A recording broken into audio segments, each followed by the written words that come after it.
OSRAM LED driving lights are a striking addition to your vehicle.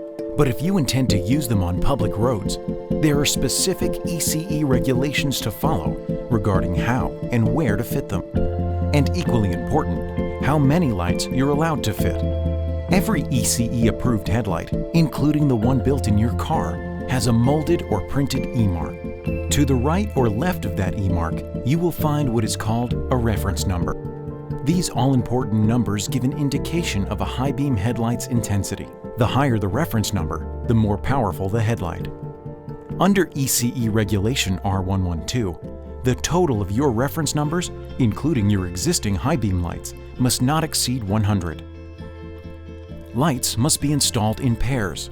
Cars can have a maximum of 4 high beam light sources operating in parallel, including existing lights, whilst trucks cannot exceed 6. ECE Regulation R7 concerns positioning lights, sometimes called parking lights.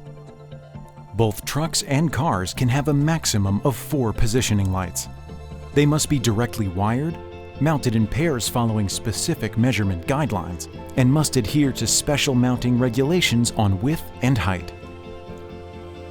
ECE Regulation 23 concerns reversing lights.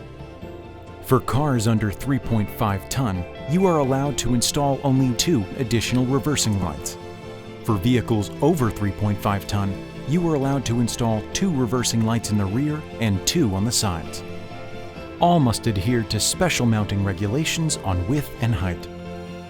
Follow the regulations and enjoy all the benefits that LED driving lights bring to the most challenging road conditions. Safe in the knowledge that your vehicle looks good in the eyes of the law too. Bringing light to life.